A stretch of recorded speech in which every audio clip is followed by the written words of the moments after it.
পৃথিবীতে তো অনেক ধর্ম, প্রত্যেক ধর্মই দেখা যাচ্ছে নিজেদের ধর্মকে একমাত্র সত্য এবং সঠিক বলে মনে করে। এখন এক ধর্মের মধ্যে আপনি ইসলামকে সত্য কেন মনে করেন এবং আপনি কেন মুসলিম? আচ্ছা, এই প্রশ্নটা খুবই ফান্ডামেন্টাল একটা প্রশ্ন। হ্যাঁ, এবং কারণ যেহেতু এটা আমাদের দিনের একটা বলতে পারেন মূলনীতি, এটা সবাই জানি যে মৌলিক জায়গা। ইসলামকে সত্য বলে না মানলে কিন্তু সে আসলে মুসলিম হতে পারে না বা মুমিন হতে পারে না। তিনটা প্রশ্ন করলো। ইসলাম এক বলতে হচ্ছে আপনি কি ইসলাম বোঝেন? বলতে কি বুঝি, দুই হচ্ছে যে ইসলাম একমাত্র সত্য ধর্ম কেন, এবং আমি কেন মুসলিম। এই তিনটা তাহলে একটা একটা করে চলে যাই। প্রথম হচ্ছে যে ইসলাম বলতে কি বুঝি। আমরা যদি খুব স্বাভাবিকভাবে চিন্তা করি তাহলে যেটা আসবে যে আমরা আমাদের যেই অস্তিত্বের দিকে তাকালে আমরা যেই ব্যাপারগুলো খেয়াল করি সেটা হচ্ছে যে এই যে সকল সৃষ্টি, এই সকল সৃষ্টির সব কিছুর পেছনে আমরা দুনিয়াতে যা কিছুই করি না কেন একটা উদ্দেশ্য থাকে। একটা উদ্দেশ্য থাকে। এই যে আপনার সাথে আমি কথা বলছি, এটার পিছনে একটা উদ্দেশ্য আছে অবশ্যই। অথবা আমরা যে যাই করি না কেন, আমরা পড়াশোনা, চাকরি বাকরি, বিয়ে শাদী যাই করি, তার পেছনে একটা ব্যাকগ্রাউন্ড রিজন বা উদ্দেশ্য থাকে। অথবা আমাদের সাথে যদি দৈনন্দিন জীবনে যা কিছুই ঘটুক না কেন, আমরা তার পেছনে একটা কারণ খোঁজার চেষ্টা করি না সবসময়। যেমন আমি যদি আপনাকে বলি যে আজকে মানুষ কি করে, আজকে হয়তো সে একটা খাবার খেয়েছিল, হুট করে তার পেট ব্যথা শুরু হলো, মানে তার স্টমাক পেন শুরু হলো। সে এটার জন্য ইনিশিয়ালি তার মস্তিষ্কে একটা চিন্তা কাজ করা শুরু করে, হয়তো এই খাবারটা খেয়েছিলাম, এই জন্য আমার এখন এই সমস্যা হচ্ছে। ধরেন আপনাকে যদি আমি আরেকটা এক্সাম্পল দিই, বিষয়টা হচ্ছে যে ধরুন আজকে রাত্রে আপনি ঘুমাচ্ছেন, হ্যাঁ, এবং হুট করে যখন ঘুম থেকে উঠলেন আপনি নিজেকে একটা এরোপ্লেনের মধ্যে আবিষ্কার করলেন, কোথাও যাচ্ছে, এই যে একটা এরোপ্লেন দেখা যাচ্ছে দূরে কোথাও, ক্যামেরার কারণে আমরা তো ধরতে পারতেছি না। তো বিষয়টা হচ্ছে আপনি ঘুম থেকে ওঠার পরে মানে বিছানায় ঘুমিয়েছিলেন, হঠাৎ করে এরোপ্লেনে কোথাও যাচ্ছেন, আপনি কি এমন মানুষ হবেন যে আপনি কোনো কিছু জিজ্ঞেস না করে, কোনো কৌতূহল মানে অনুভব না করে শুধুমাত্র প্লেনের যাত্রাটা এনজয় করবেন? নাকি আপনি ইনিশিয়ালি চিন্তা করা শুরু করবেন যে আরে আমি এখানে কীভাবে আসলাম, কে আমাকে এই জায়গায় হুট করে পাঠালো, বা আমি যাচ্ছিটা কোথায়, আশেপাশের লোকজন কারা? সো বিষয়টা হচ্ছে যে এই স্বাভাবিক কৌতূহল দিয়ে মানুষকে সৃষ্টি করা হয়েছে, যা কিছুই ঘটুক তার পেছনে একটা কারণ থাকে। সো আমাদের অস্তিত্বের ক্ষেত্রে অবশ্যই এই অস্তিত্বকে যখন আমরা আমাদের কনসিয়াস জায়গা থেকে, মানে সচেতনতার জায়গা থেকে বোঝা শুরু করি একটা বয়সে আসার পরে, তখন আমরা এর কারণ খুঁজবই। এটা আমাদের একটা ফিতরাতের অংশ যে আমরা অস্তিত্বের একটা কারণ খুঁজবো। ফিতরাত মানে? ফিতরাত হচ্ছে যেই সিস্টেমে প্রত্যেকটা জিনিসের একটা ডিফল্ট সিস্টেম থাকে। যেমন আপনি একটা মোবাইল ফোন ইউজ করতেছেন, এগুলো এটার কিছু ডিফল্ট ফিচার আছে না, ডিফল্ট স্ট্রাকচার আছে না, ডিফল্ট অ্যাপস আছে না। সো মানে প্রতিটা জিনিসের একটা স্বভাবজাত বৈশিষ্ট্য থাকে। তেমনি মানুষকেও আল্লাহ তাআলা স্বভাবজাত কিছু বৈশিষ্ট্য দিয়ে সৃষ্টি করেছেন। স্বভাবজাত বৈশিষ্ট্য বলতে আমরা বলতে পারি যে প্রত্যেকটা মানুষই ক্ষুধা অনুভব করে, প্রত্যেকটা মানুষই পিপাসা অনুভব করে, প্রত্যেকটা মানুষের এই ভালোবাসার প্রয়োজন হয়, সহমর্মিতা আছে তার মধ্যে নেগেটিভ কিছু বিষয়ও আছে, যেমন জেলাসি আছে, হেট্রেড আছে। হ্যাঁ, তো মানুষের মধ্যে পজিটিভ নেগেটিভ অনেকগুলো স্বাভাবিক বৈশিষ্ট্য আছে, স্বভাবজাত বৈশিষ্ট্য আছে, সেগুলোকে আমরা ন্যাচারালি বা নর্মালি ফিতরাত বলতে পারি। সেই ফিতরাতেরই একটা অংশ হচ্ছে মানুষ তার কৌতূহলের জায়গা থেকে অস্তিত্বকে যখন প্রশ্ন করবে, তখন সে দেখতে পাবে যে এটার একটা কারণ থাকতে হবে, উদ্দেশ্য থাকতে হবে। এই উদ্দেশ্য এবং কারণের জায়গাটা মানুষ হিসেবে, মানুষের যেহেতু তার দৃষ্টিশক্তির সীমাবদ্ধতা আছে, এখান থেকে আমি সর্বোচ্চ কত দূর দেখতে পারবো, এর বাইরে একটা নির্দিষ্ট রেঞ্জের বাইরে দেখতে পারবো না, তার শ্রবণের তার সীমাবদ্ধতা আছে। তেমনি তার যে বুদ্ধিবৃত্তিক, যে সে যতই পড়াশোনা করুক, মিলিয়ন বছর যদি গবেষণা করে, তার এই যে অস্তিত্বের উদ্দেশ্য এটা বের করা তার জন্য, সব মানুষের জন্য সমানভাবে সহজ নাও হতে পারে যদি মিলিয়ন বছরও সে পার করে দেয়। কারণ মানুষের চিন্তা শক্তি, বুদ্ধিমত্তা সব কিছুরই একটা সীমাবদ্ধতা আছে। তাহলে আমাদেরকে যেটা চিন্তা করতে হবে যে এত বড় একটা অস্তিত্ব, সব কিছুর অস্তিত্বের পিছনে কারণটা, তাহলে আমাদের এমন কারো কাছ থেকে নিতে হবে যেই সত্তা আমাদের জন্য সবচেয়ে পারফেক্টভাবে এটাকে ব্যাখ্যা করতে পারবেন, বিশ্লেষণ করতে পারবেন এবং তুলে ধরতে পারবেন। সো ইসলাম বলতে আমি যেটা বুঝি, ইসলাম হচ্ছে সেই উদ্দেশ্যটাই যে উদ্দেশ্যকে কেন্দ্র করে আমাদেরকে সৃষ্টি করা হয়েছে। তো এই উদ্দেশ্যটা বা ইসলামকে আমরা যদি বলি যে ধর্ম, ইসলাম আমরা যদি ধর্ম বলি, অধিকাংশ মানুষ ধর্ম বলতে কিছু বিশ্বাস এবং প্রথাকে আসলে মনে করে।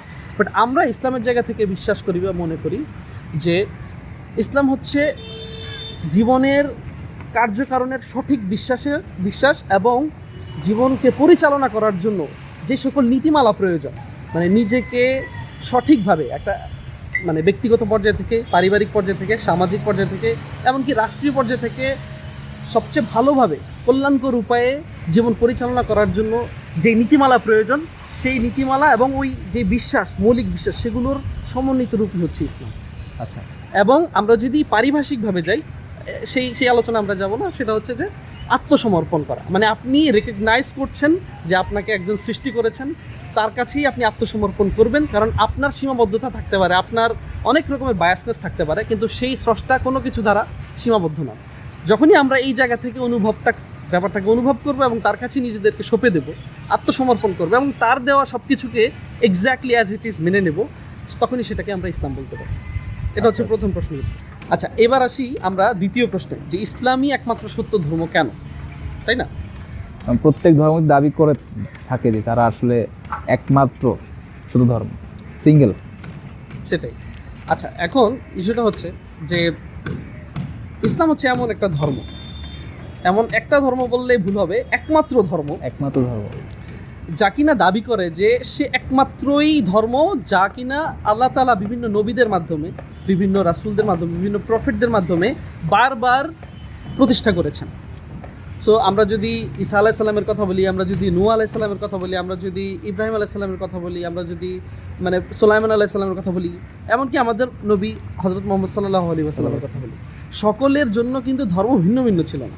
সবসময় ধর্ম একটাই ছিল। এই একটা ধর্মকেই বিভিন্ন নবীরা এসে সমাজে স্টাবলিশ করতে চেয়েছেন, সাধারণ মানুষের জীবনে এই ধর্মের বাস্তবতাকে প্রয়োগ কিভাবে করতে হবে সেটা দেখাতে চেয়েছেন। তো বিষয়টা হচ্ছে যে ইসলাম প্রথমেই একদম একটা বোল্ড ক্লেম করে যে ইসলাম ব্যতীত অন্য কোনো ধর্মকে অ্যাকসেপ্ট করা হবে না, কেউ যদি সেই ধর্ম নিয়ে আল্লাহর কাছে যায়। সো বিষয়টা হচ্ছে যে অন্য কোনো ধর্মের ক্ষেত্রে কিন্তু এত বোল্ড ক্লেম নাই, এবং অন্য কোনো ধর্মের লোকেরাও ওইভাবে তারা এই ব্যাপারটাকে বিশ্বাসও করে না। নর্মালি আমরা যেটা দেখি যে অন্য ধর্মের লোকেরা জান্নাতে যেতে পারবে কি যেতে পারবে না, অথবা তাদের ধর্ম কতটুকু সত্য, অন্য ধর্ম মিথ্যা।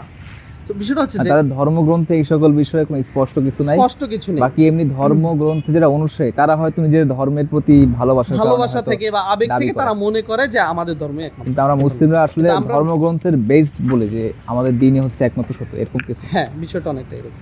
তো এখন বিষয়টা হচ্ছে যে ইসলামকে সত্য হিসেবে দেখার জন্য আমরা কয়েকটা পয়েন্ট হিসেবে একে একে আমরা কয়েকটা পয়েন্ট নিয়ে আসবো। তো সত্য ধর্মের জন্য কয়েকটা ক্রাইটেরিয়া আছে। সত্য ধর্ম যদি আমরা আসলে বুঝতে চাই, ক্রাইটেরিয়াগুলো কী হতে হবে? আচ্ছা, এমন কোনো ধর্ম কি সত্য ধর্ম হতে পারবে যে ধর্ম শুধুমাত্র কিছু বিশ্বাস আছে কিন্তু তার বাস্তবিক প্রয়োগ নেই? কোনো ধর্ম কি আসলে এমন কোনো ধর্ম কি সত্য হতে পারবে যে ধর্ম বিকৃত হয়ে গেছে বা তাদের ধর্মগ্রন্থগুলো বিকৃত হয়ে গেছে? এমন কোনো ধর্ম কি সত্য হতে পারবে যা আসলে কোনো মডেল দ্বারা, মানে একজন মানুষ দিয়ে এই পৃথিবীতে আসলে এই ধর্মটাকে, এর নীতিমালাগুলোকে বাস্তবায়ন করা যাবে, এরকম কোনো পারফেক্ট এক্সাম্পল সেট করে দিয়ে গেছে? মানে এই ব্যাপারগুলো কিন্তু আমাদেরকে মাথায় আনতে হবে প্রথমে, যদি আমরা সত্য ধর্মের আলোচনা করতে যাই। এবং এমন ধর্ম কি কখনো সত্য হতে পারবে যে ধর্মের মানে আমার জীবনের সংশ্লিষ্ট প্রত্যেকটা বিষয়ে কথা বলার মতো আসলে জায়গা তার নাই, শুধুমাত্র কিছু ইবাদত কেন্দ্রিক বিষয় নিয়ে কথা বলে? সো এই বিষয়গুলো মাথা নিয়ে আমরা 5টা পয়েন্ট আমরা নিয়ে আসতে পারি ইসলাম কেন একমাত্র সত্য ধর্ম। আচ্ছা, ইসলাম কেন সত্য ধর্ম, এর প্রথম পয়েন্ট নিয়ে আমরা একটা সুন্দর একদম নিউট্রাল পার্সপেক্টিভ থেকে চিন্তা করি। যে ফিতরাত আমরা যেটাকে বলি, যে প্রত্যেকটা মানুষ ফিতরাতের উপর জন্মগ্রহণ করে। সো ফিতরাত হচ্ছে ইসলামকে সত্য হিসেবে চেনার সবচেয়ে বড় মাধ্যম। কেন সেটা যদি আমরা বলতে যাই, তাহলে প্রথমে বুঝতে হবে যে এই যে আমরা বললাম যে প্রত্যেকটা সৃষ্টির একটা ডিফল্ট সিস্টেম আছে। তো আল্লাহ তাআলা মানুষকে বা স্রষ্টা মানুষকে এমনভাবে বানিয়েছেন, তার কিছু ডিফল্ট সিস্টেম তার মধ্যে এমনভাবে ইনস্টল করে দেওয়া আছে, সে যদি শুধুমাত্র তার সুস্থ মস্তিষ্ক, বিবেক, তার আকল, তার যে মনস্তত্ত্ব, সেগুলো দিয়ে যদি সে একদম সাধারণভাবেও চিন্তা করে, তাহলে সে ইসলামকে চিনতে পারবে। তো এই জায়গা থেকে আমরা যদি একটু খেয়াল করি যে ফিতরাত জিনিসটা কি, আসলে আমরা একটা ছোট এক্সাম্পল দিয়ে বোঝার চেষ্টা করব। যে একটা লোক একটা গুহার কাছে গেছে, কোনো কারণে একটা কেভ বা গুহার কাছে গেছে, সে তার ফিতরাত দিয়ে বোঝার চেষ্টা করতেছে, মানে বুঝে গেছে যে এই গুহার মধ্যে সাপ থাকতে পারে। সো এই ফিতরাতের কারণে তার অন্য কোনো কিছু চিন্তা করার প্রয়োজন হয় না, জাস্ট ফিতরাত থেকে বুঝতে পারছে যে এখানে এখানে কিছু সাপ থাকতে পারে, যেটার আক্রমণে আমার ক্ষতি হতে পারে। সো সে এটা থেকে দূরে চলে গেল। দ্বিতীয় যে লোকটা আসলো, সে লোকটা এখানে এসে সে আসলে খোঁজার চেষ্টা করলো যে আসলে এখানে সাপ থাকতে পারে কিনা। সো সে দেখতে পেলো যে এটার একটা নিদর্শন সে খুঁজে পেল, যেমন এখানে সাপের চামড়া পরিবর্তনের কিছু লক্ষণ, খোলস পরিবর্তনের কিছু লক্ষণ সে দেখতে পেল। সেটা দেখে সে বুঝতে পারলো যে এখানে সম্ভবত সাপ থাকার সম্ভাবনা আছে, যে কারণে এখানে খোলস পরিবর্তনের কিছু লক্ষণ খুঁজে পাচ্ছে। তৃতীয়ত যে বিষয়টা, তৃতীয় ধরনের লোক যারা আছে, তাদের মধ্যে একটা প্রবণতা হচ্ছে যে তারা স্বচক্ষে দেখতে চায়। সবকিছু স্বচক্ষে দেখতে চায়। তো স্বচক্ষে দেখার জন্য সে কি করলো, সে গুহার মধ্যে প্রবেশ করলো এবং সেই গুহার মধ্যে প্রবেশ করে গিয়ে দেখতে পেলো যে সেখানে আসলেই সাপ আছে এবং ওরে বাবা মা করে সে চিৎকার করে বাইরে চলে আসলো, সেও বিশ্বাস করলো। চতুর্থ ধরনের লোকও আছে যারা সাপ তো দেখলো, মানে তাদেরকে দেখাইলেও ব্যাপারটা আসলে তারা বিশ্বাস করতে পারবে না, সে জিনিসটাকে একদম স্পর্শও করতে চাইছে। বিষয়টা হচ্ছে সে গুহার মধ্যে গেল, সে সাপটাকে ধরলো, যদি প্লাস্টিকের সাপ হয় বলা তো যায় না, এবং সাপ তখন তাকে এমন কামড় দিল যে সে মরে গেল।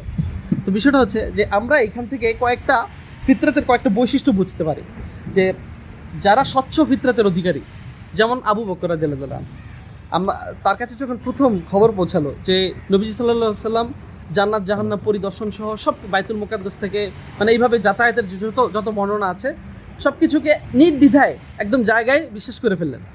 কারণ কি, তিনি 40 বছর যাবৎ একটা মানুষকে তার সামনে মানে তিনি কতখানি সত্যবাদী, তিনি মানুষ হিসেবে কেমন এবং সার্বিক ব্যাপারে তিনি তাকে সত্যবাদী হিসেবে পেয়েছেন, তার জন্য আর কোনো প্রমাণের প্রয়োজন ছিল না তার সত্যবাদিতার জন্য যে মিরাজ তার জন্য সত্য ছিল।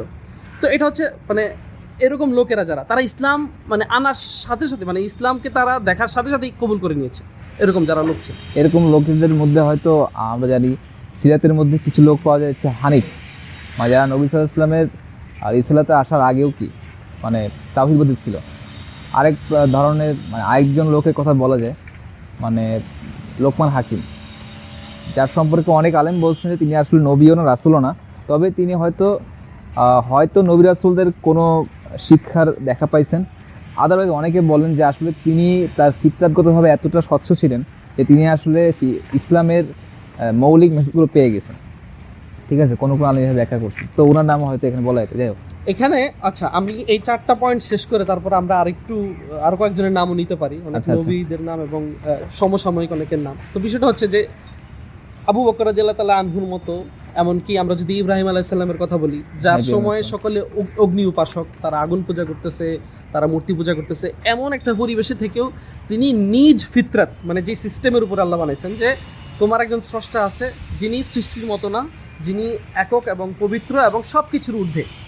সো এই বুঝার জন্য খুব বেশি পরিমাণে মানুষকে জ্ঞানী হইতে হয় না, খুব বেশি পরিমাণে মানুষকে বুদ্ধিবৃত্তিক কচকচানির মধ্য দিয়ে যেতে হয় না, এটা জাস্ট হচ্ছে তার স্বাভাবিক ফিতরত ব্যবহার করে সে অর্জন করতে পারে, যেটা ইব্রাহিম আলাইহিস সালামের ক্ষেত্রে আমরা দেখতে পাই যে সবাই ছিল ভিন্ন মতাদর্শের লোক, কিন্তু তিনি একমাত্র এই চন্দ্র সূর্য সৃষ্টি গ্রহ নক্ষত্র সব মানে উপলব্ধি করে, সব কিছু দেখে পর্যবেক্ষণ করে উপলব্ধি করে উনি বুঝতে পারেন যে আমাদের স্রষ্টা একজন আছেন, তিনি হচ্ছেন আল্লাহ, তিনি এই সৃষ্টি জগতের কোনো কিছু দ্বারা সীমাবদ্ধ নয়। তো আবু বকর রাদিয়াল্লাহু তাআলা আনহু বা ইব্রাহিম আলাইহিস সালাম এরকম অনেকের আমরা উদাহরণ টানতে পারি। দ্বিতীয়ত আমরা যে দ্বিতীয় ধরনের ক্যাটাগরির মানুষের কথা বললাম, তারা হচ্ছে যে অনেকটা এরকম যে তারা আসলে মানে কোনো নিদর্শন দেখে বিশ্বাস করতে চায়। নিদর্শনের কথা যদি আমরা বলি তাহলে আমরা খেয়াল করতে পারি যে নবীজির চাচা আব্বাস রাদিয়াল্লাহু তাআলা আনহু অথবা এমন অনেক সাহাবীর ঘটনা আমরা জানি যে নবীজি তাদেরকে এমন ঘটনা সম্পর্কে বলে দিচ্ছেন সরাসরি যেটা সেই লোক এবং আল্লাহ ছাড়া আর কেউ জানে না। ব্যাপারটা হচ্ছে যে তারা যখনই নবীর মুখে সাল্লাল্লাহু আলাইহি সাল্লাম ওনার মুখে যখন তাদের গোপনীয় বিষয়গুলো তারা শুনে ফেলতো, তখন তারা বুঝে ফেলতো যে আসলে একটা মানুষ তো মানে আমার গোপন বিষয় সম্পর্কে জানতে পারে না যদি না আল্লাহ তাকে জানান।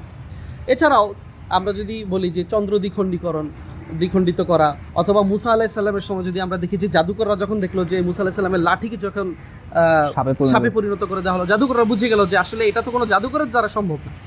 সো এই যে কিছু মানুষ যারা নিদর্শন দেখে দেখে তারা আসলে সত্যকে চিনে ফেলে, এই পর্যন্ত হলেও আমরা বলতে পারি যে আলহামদুলিল্লাহ তারা বুঝতে পারে, তাদের ফিতরাতকে তারা কিছুটা হলেও আকলের সাথে মিশ্রিত করে তারা কাজে লাগিয়ে ইসলামকে চিনে ফেলতে পারে।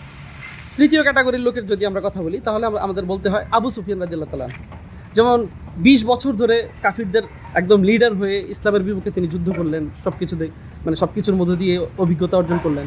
শেষ পর্যন্ত যে প্রফেসি ছিল যে মক্কা বিজয় মানে মুহাম্মদ সাল্লাল্লাহু আলাইহি ওয়াসাল্লাম মক্কা বিজয় করবেনই, এই যে সাক্ষাৎ প্রমাণ যখন দেখলেন, এই প্রমাণ দেখার পরে ওই যেটা বললাম যে সাপ দেখে ফেলছে, সো সাক্ষাৎ প্রমাণ দেখার পরেও অনেক সাহাবী বা কিছু সংখ্যক সাহাবী সহ বা অতীতের ইতিহাসে বা বর্তমানেও অনেকে সাক্ষাৎ প্রমাণ দেখে বিশ্বাস নিয়ে আসে, মানে ইসলামের প্রতি বিশ্বাস নিয়ে আসে।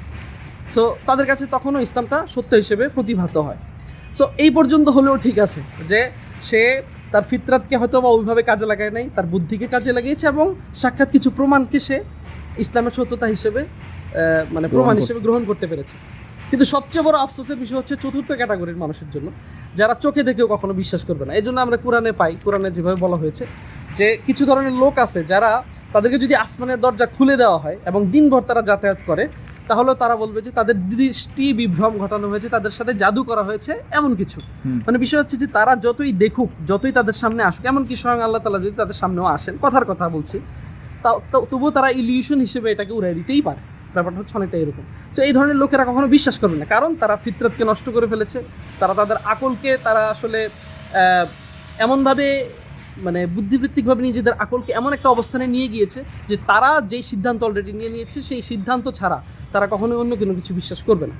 তো আমরা যেটা বুঝতে পারলাম এই উদাহরণটা থেকে আমরা সহজে যেটা বুঝতে পারলাম যে যদি একটা মানুষ তার স্বাভাবিক ফিতরতকে কাজে লাগায়, তাহলে ইসলাম বুঝতে তার খুব বেশি কঠিন বেগ পেতে হবে না তার জন্য।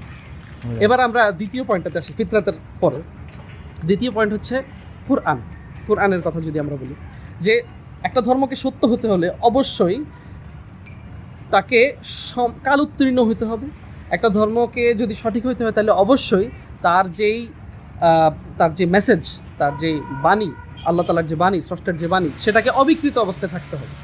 তো আমরা আজকে যেটা মানে দেখতে পাই, ইসলাম ব্যতীত এমন কোনো ধর্মের যেই স্কলাররা আছেন, তারা কেউই দাবি করেন না যে তাদের ধর্মগ্রন্থ বিকৃত হয় না। আমরা হিন্দুদের কথা, মানে হিন্দুইজমের কথা বলি, আমরা ক্রিশ্চিয়ানিটির কথা বলি, আমরা অন্য যে কোনো ধর্ম, যাদের কাছে তারা দাবি করে যে আমাদের কাছে গডের বাণী আছে, মানে আমাদের কাছে স্রষ্টার বাণী আছে, তারা সবাই স্বীকার করে নিয়েছে যে তাদের ধর্মগ্রন্থ বিকৃত হয়েছে। তো ইসলাম একমাত্র ধর্ম, বা আসলেই একমাত্র ধর্ম, যে বাণী কোরআন, সেই কোরআনে আজ পর্যন্ত শুরু থেকে কোনো বিকৃতি নেই। হ্যাঁ, নাস্তিকরা বা যারা ওরিয়েন্টালিস্ট বা এমন যারা আছে, তারা বিভিন্ন আসলে ধোঁকা দেওয়ার জন্য আসলে তারা অনেক রকমের আলোচনা নিয়ে আসে, বা অতীত থেকে তারা বিভিন্ন বিকৃতি দেখিয়ে চেষ্টা করে যে কোরআন নাকি বিকৃত হয়েছে। বাট আমরা ওই আলোচনায় যাচ্ছি না, কিন্তু মূল বিষয় হচ্ছে যে কোরআনের একটুও পরিবর্তন আজ পর্যন্ত হয়নি। প্রমাণের বিষয় সেটা আলাদা আলোচনার বিষয়। সো বিষয়টা হচ্ছে যে একটা ধর্মগ্রন্থ যদি বিকৃতই হয়ে যায়, মানুষের কথা যদি সেখানে অ্যাড হয়ে যায়, এবং চেইন অফ ন্যারেশন অথবা তার যে সংরক্ষণের ধারা, সেটা যদি স্পষ্টভাবে না থাকে, মানে মানুষের কাছে সেই জায়গাটা যদি যাচাই করার মতো স্পষ্ট অবস্থান না থাকে, তাহলে আমরা সেই ধর্মগ্রন্থ বিশ্বাস করি কী করে? সেটা হচ্ছে বিষয়। আজকে বাইবেলের ক্ষেত্রে তারা জানেন যে কতগুলো ভার্সন আছে, হিন্দু ধর্মের ক্ষেত্রে শ্লোকের কী পরিমাণ পরিবর্তন হয়েছে, অথবা আমরা যদি ওল্ড টেস্টামেন্টের কথা বলি, সেখানেও কী পরিমাণে বিকৃতির কথা বলা হয়েছে। এমনকি নবীদের নামেও এমন সব জঘন্য কথা বলা আছে ওই সকল যেই ধর্মগ্রন্থ রয়েছে, সেগুলো সাধারণ মানুষও পড়লে তারা বিশ্বাস করতে চায় না। এই জন্য তাদের মধ্যে সংশয়ের পরিমাণ অনেক বেশি। ইসলাম ব্যতীত অন্যান্য ধর্মে যারা আছে, তারা যে সকল ধর্ম নিয়ে তারা জন্মগ্রহণ করে, তাদের মধ্যে তাদের ধর্ম নিয়ে সংশয়ের পরিমাণ অনেক বেশি, এবং এই জন্য এগনস্টিকদের সংখ্যা সবচেয়ে বেশি হচ্ছে অন্যান্য ধর্মে, ইসলাম বাদে। ইসলাম মুসলিমদের মধ্যেও রয়েছে, বাট সংখ্যাটা তাদের তুলনায় অনেক কম। তো এটা হচ্ছে দ্বিতীয় বিষয়। এখন আমরা যেই পয়েন্টটা আগেও বললাম যে একটা ধর্ম সত্য হওয়ার ক্ষেত্রে কয়েকটা বিষয় অবশ্যই জরুরি। তার মধ্যে একটা হচ্ছে যে সেই ধর্মটা আমার জীবন সংশ্লিষ্ট হতে হবে। আমার ধর্ম যদি আমাকে ঘুম থেকে উঠা থেকে শুরু করে একদম, মানে আমি কার সাথে কী ব্যবহার করব, আমি জীবনে কোন সিদ্ধান্তগুলোকে সবচেয়ে বেশি প্রায়োরিটি দেব, আমি কিভাবে বিয়ে শাদী করব, আমি কিভাবে যুদ্ধ করব, আমি কিভাবে রাষ্ট্র পরিচালনা করব, এই সব কিছু নিয়ে মানুষের মধ্যে অনেক দ্বন্দ্ব হয়। এই যে আমরা গোল টেবিল বৈঠক দেখি, আমরা কত ধরনের তর্ক বিতর্ক দেখি টক শোতে, আমরা কত কিছু দেখি মানুষের মধ্যে, এগুলো নিয়ে দ্বন্দ্ব সংঘাত। এই দ্বন্দ্ব সংঘাত সব কিছুর পেছনে কারণ হচ্ছে কি, মানুষ যখন স্রষ্টার, মানে সৃষ্টিকর্তার যে পারফেক্ট যেই বিধান, সেটাকে ছেড়ে যখন মানুষ ত্রুটিপূর্ণ এবং বায়াসড মানুষের, যারা কিনা ভায়োলেট করতে পারে নিয়মকানুনকে, তাদের বানানো কিছু নিয়মকানুনকে নিয়ে যখন আমরা সংবিধান বা এমন নিয়মকানুন দিয়ে যখন আমরা আসলে পরিবার, সমাজ, রাষ্ট্র পরিচালনার চেষ্টা করি, তো বিষয়টা হচ্ছে যে একটা সত্য ধর্মের অবশ্যই এই ক্ষমতা থাকতে হবে যে সেটা আপনাকে একদম আপনার ব্যক্তিগত পর্যায় থেকে, একদম গভীর অন্তরের গভীর থেকে শুরু করে আপনাকে একদম সর্বোচ্চ পর্যায়ে পুরো বিশ্বকে কিভাবে চালাতে হবে সেটার একটা গাইডলাইন আপনাকে দেয়। ইসলাম ছাড়া এমন কোনো ধর্ম নেই, এটা সবচেয়ে বড় একটা পয়েন্ট আমার মতে ইসলাম সত্য হওয়ার। ইসলাম ছাড়া এমন কোনো ধর্ম নেই যে আমাদেরকে পরিপূর্ণরূপে একদম ব্যক্তিগত পর্যায় থেকে একদম সর্বোচ্চ পর্যায় পর্যন্ত গাইডলাইন দেয়। সো এটা ইসলামের সত্যতার অনেক বড় একটা জায়গা, যেটা অন্য কোনো ধর্ম দাবি পর্যন্ত করে না। আমরা দাবি করি এবং আমাদের এটা প্রমাণ আছে, আমরা বাস্তবে- প্রমাণ আছে, বাস্তবে প্রমাণ আছে। এখন আমি বাস্তবে প্রমাণের জন্য আরেকটা ক্রাইটেরিয়া আমরা উল্লেখ করেছিলাম যে এটার একটা পারফেক্ট রোল মডেল থাকতে হবে, যিনি কিনা এই পুরো ব্যাপারটাকে এস্টাবলিশ করে দেখিয়ে গিয়েছেন যেটা বাস্তবে পসিবল।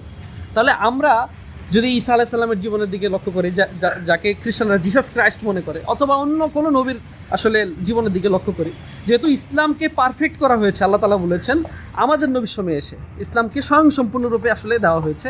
সো এই কারণে অন্যান্য নবীর যুগে অনেক কিছুই আসলে ছিল না, যেটা আমাদের সময় আল্লাহ তাআলা দিয়েছেন, যে স্বয়ংসম্পূর্ণভাবে যেন আমরা ইসলামকে পালন করতে পারি। সো বিষয়টা হচ্ছে যে আমরা যেই কোনো পূর্ববর্তী নবীদের দিকে তাকাই বা তাদের জীবনের দিকে তাকাই, আমরা দেখতে পাবো, অথবা অন্য কোনো ধর্মের দাবিকারী যে লোক, গৌতম বুদ্ধের কথা বলি বা অন্য কোনো লোকদের কথা বলি, যাদেরকে তারা ঋষি মনে করে, মহামানব মনে করে, অথবা তাদের ধর্মগুরু মনে করে, তাদের জীবনে আমরা দেখি না যে একদম ব্যক্তিগত পর্যায় থেকে শুরু করে একদম রাষ্ট্রীয় পর্যায় পর্যন্ত বা সর্বোচ্চ পর্যায় পর্যন্ত একটা মানুষ একদম দেখিয়ে গিয়েছেন যে সর্বোচ্চ শিখরে কীভাবে পৌঁছাতে হয়। সো এই জিনিসটা আমরা পারফেক্টলি পাই কোথায়?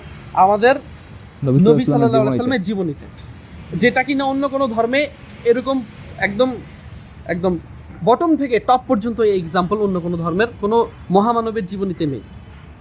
এর মানে আমরা বলছি না যে আমাদের অন্যান্য নবীরা তারা সঠিক পথে ছিলেন না, অথবা তারা আসলে ইসলামের মধ্যে ছিলেন। তারা তাদের জায়গা থেকে আল্লাহ তাআলা যতটুকু দায়িত্ব দিয়েছেন ততটুকু তারা পালন করেছেন। যেহেতু আমাদের নবী হচ্ছে সকল মানুষের জন্য, এই কারণে তার রোল মডেলটা কি, মানে অধিক পরিপূর্ণ বা পারফেক্ট, পরিপূর্ণ এবং পারফেক্ট। আচ্ছা, তাহলে আমরা পরবর্তী পয়েন্টে চলে যাই। পরবর্তী পয়েন্টটা হচ্ছে নবী সাল্লাল্লাহু আলাইহি সাল্লামের জীবনী, যেখানে আমরা যদি জাস্ট একটু এইভাবে লক্ষ্য করি, অনেকেই নবী সাল্লাল্লাহু আলাইহি সাল্লামকে পাগল বলার চেষ্টা করে, তাকে বিভ্রান্ত বলার চেষ্টা করে, নাউজুবিল্লাহ, তাকে চাচ্ছে তাই বলার চেষ্টা করে।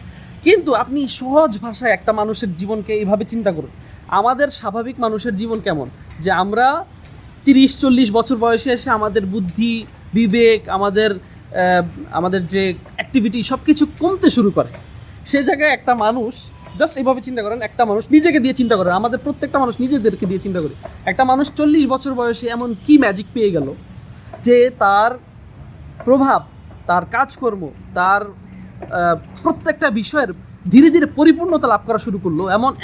এমনভাবে তিনি 23 বছরে, মাত্র 23 বছর, 40 থেকে 63, 23 বছরের মধ্যে এমন একটা জাতি, এমন একটা আদর্শ গঠন করে দিয়ে গেলেন, যার জন্য মানুষ সকল রকমের মানে তারা ত্যাগ করতে প্রস্তুত থাকে, তারা তাদের জীবন পর্যন্ত দেওয়ার জন্য প্রস্তুত থাকে।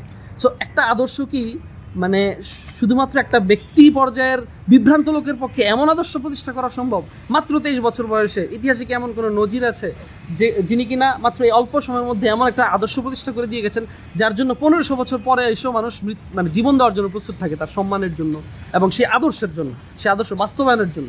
তার মানে এই ব্যাপারটা কখনোই একটা ডিভাইন কন্ট্রোল বা ডিভাইন যে রহমত, ব্লেসিং, এটা ছাড়া কখনো সম্ভব না।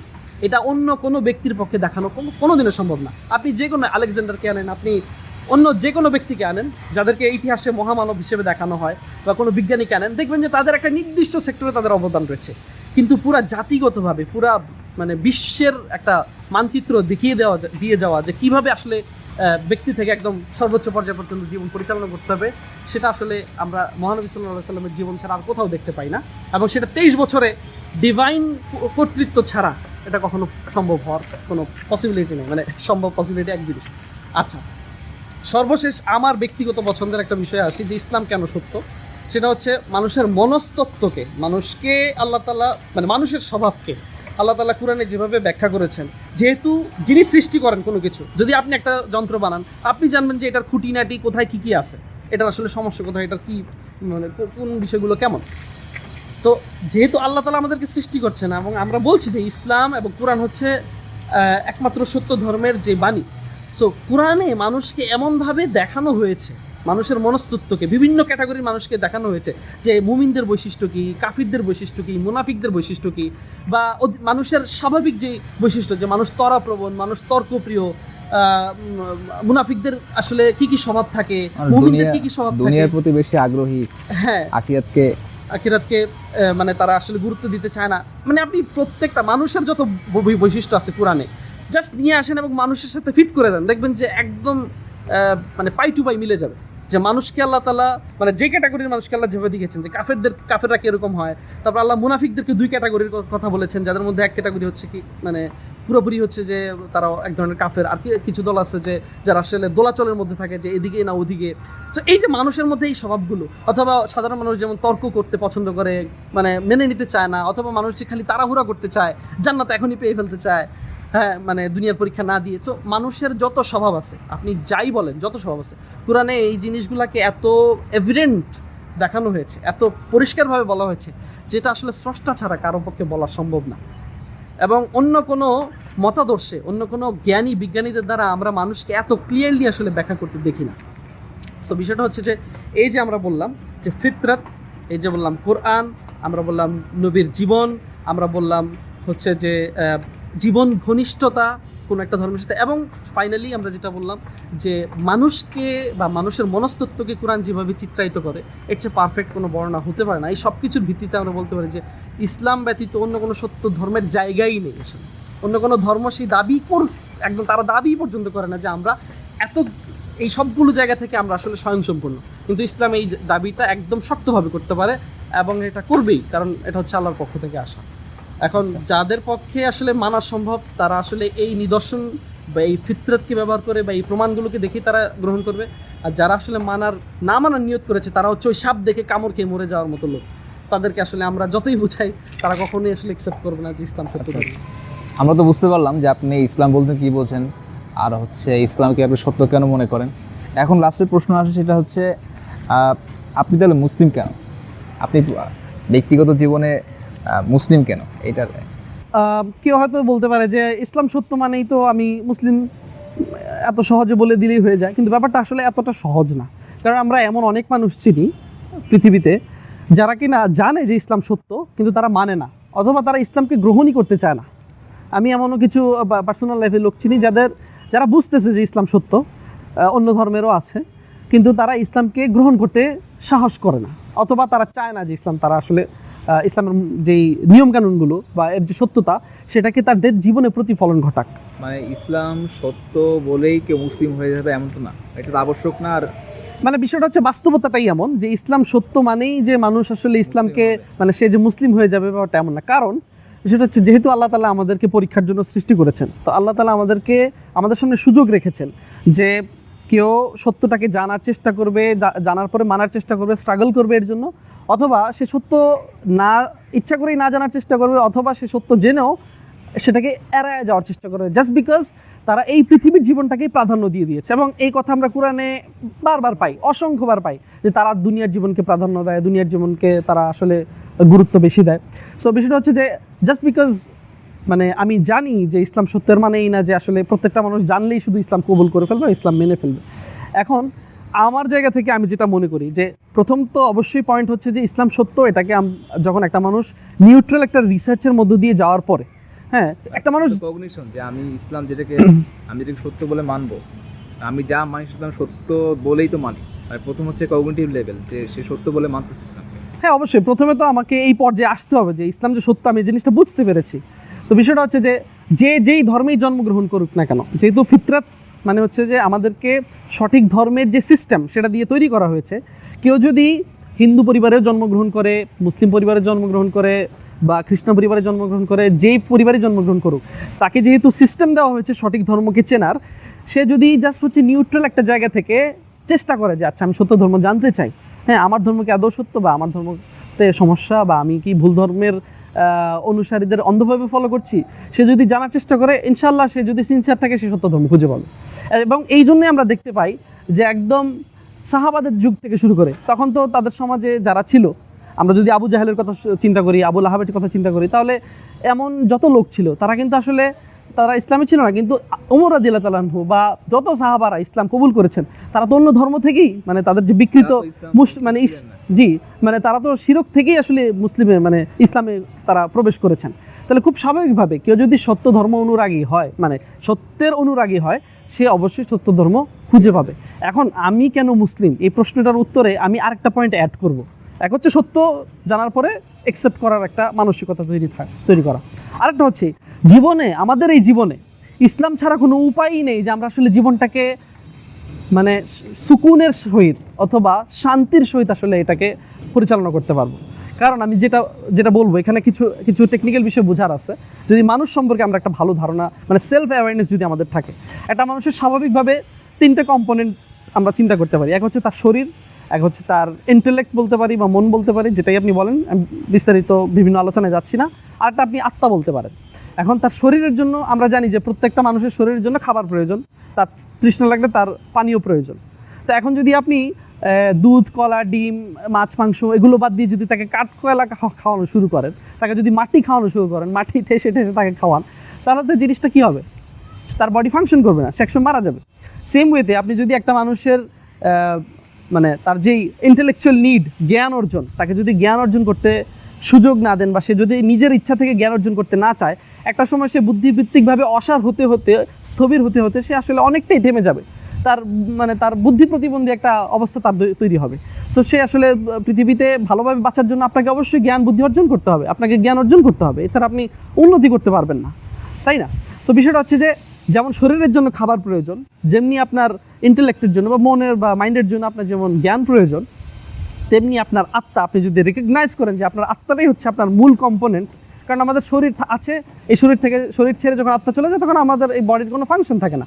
সো এই আত্মাটাই যেহেতু মূল আমাদের, আমরা ইসলামিক পার্সপেক্টিভ থেকে জানি, যদিও সেকুলার এবং অন্যান্য অ্যাথিস্টিক অথবা হচ্ছে অ্যাগনস্টিক পার্সপেক্টিভ থেকে আত্মার তারা আসলে ব্যাপারে তারা বিশ্বাস করে না, সেই দিকে আমরা যাচ্ছি না, আমরা ইসলামিক পার্সপেক্টিভ থেকে বলছি।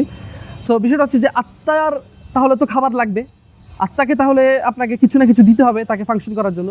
এখন আপনি যদি জাস্ট আত্মাকে ওই কাঠকয়লার মতো আপনার শরীরে যেমন কাঠকয়লা দিচ্ছেন, অথবা আপনার ইন্টেলেক্টকে যেমন আপনি জ্ঞান বুদ্ধি না দিয়ে বা পড়াশোনার খাবার না দিয়ে অন্য কিছু দিয়ে দেওয়া শুরু করেন, হ্যাঁ, অজ্ঞতা দিয়ে রাখেন, তেমনি যদি আপনার আত্মাকে আপনি শুধুমাত্র ওই বিনোদন দিয়ে ব্যস্ত রাখেন, আপনি যদি আপনার আত্মাকে ওই গান, তারপর হচ্ছে মুভি অথবা সিরিয়াল, নেটফ্লিক্স এইসব বস্তাপচা জিনিস দিয়ে আসলে ব্যস্ত রাখেন, তাহলে দেখা যাবে এটা হচ্ছে ওই কাঠকয়লা মাটির মতো কাজ করবে। আপনি হয়তো সাময়িক একটা মানে মনে হবে যে ঠেসে ঠেসে ঢুকানোর কারণে আপনার মাটি দিয়ে যদি আমি ঠেসে আপনার পেট ভরাই দেই, পেট ভরবে, কিন্তু আপনার একটু পরে তো আপনি মারা যাবেন, জিনিসটা তো আপনি নিতে পারবেন না। সো আপনি হয়তো সাময়িকভাবে বিনোদিত হবেন, আপনার আত্মার হয়তো সাময়িকভাবে মনে হচ্ছে যে আপনার খোরাক পূর্ণ হচ্ছে, কিন্তু আপনি মনে কখনো শান্তি পাবেন না। সো এটা আমাদের মৌলিক, যদিও আসলে উদ্দেশ্য না ইসলাম, আমি কেন মুসলিম বা আমরা কেন মুসলিম, কিন্তু এটার একটা বড় প্রভাব আছে মানুষের জীবনে, মানুষের এবং পাশ্চাত্যে অনেক মানুষ ইসলাম কবুল করে একমাত্র এই কারণে। দেখা যায় যে তাদের জীবনে তারা সব কিছু মানে একদম লাক্সারিয়াস লাইফ লিড করার জন্য যা প্রয়োজন, নেম ফেম সব কিছু আছে, তারপরেও তারা সুইসাইড করছে, তারপরেও তারা জীবনে হতাশ, সব কিছু মিলিয়ে। সো তাদের জন্য তখন তারা ইসলামকে, মানে আপনার আত্মার জন্য যেই আপনার খাবার প্রয়োজন, ইসলাম যে ইবাদত, যে রুহানিয়াত, যে স্পিরিচুয়াল যে নিড, সেটা তারা শুধুমাত্র ইসলামে খুঁজে পায়। এবং ইসলামে খুঁজে পাওয়ার কারণে, সঠিক কনসেপ্ট খুঁজে পাওয়ার কারণে আল্লাহর ইবাদতের মাধ্যমে তারা সেই আত্মাকে তারা সেই খাবারটা দিতে পারে। এবং এই কারণে জীবনে যতই সমস্যার মধ্যে দিয়ে তারা যাক, তারা আসলে তারপরেও তারা আসলে আত্মিক প্রশান্তিটা তারা অনুভব করতে পারে। ইন্নাদ দীনা ইনদাল্লাহিল ইসলাম।